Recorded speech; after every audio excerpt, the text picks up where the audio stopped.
Primeiro-Ministro considera lançamento comercial cabo submarino fibra óptica importante Tebes para desenvolvimento econômico na nação.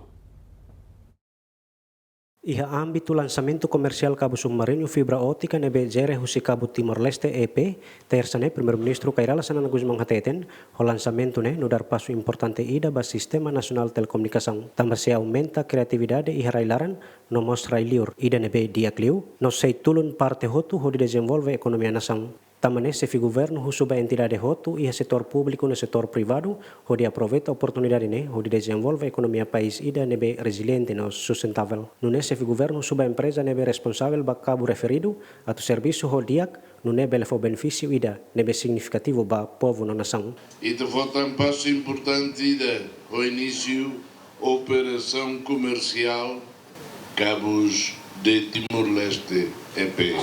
Nem significa que cada guida no país lá depende para com avaliações UCI satélite no rádio, nebe caro no lado infiáveis.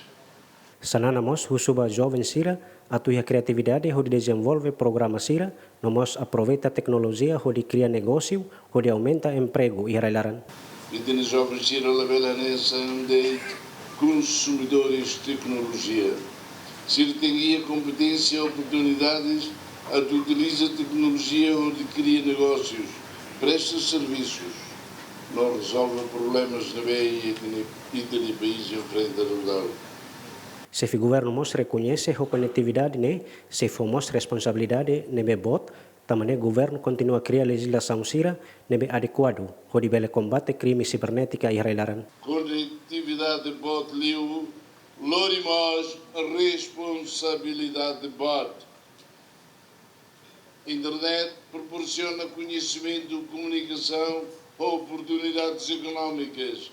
Mais bem, nós belo utiliza para fraudes, cybercrime, exploração ou ataques contra indivíduos, contra empresas, não instituições públicas.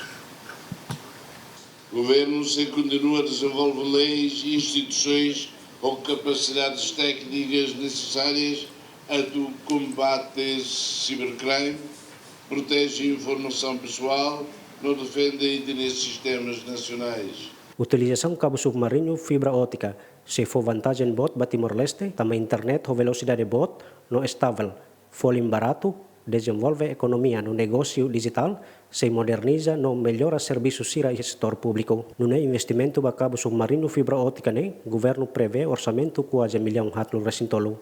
Aderto Ximenes, Bem-vinda Ximenes, GMN.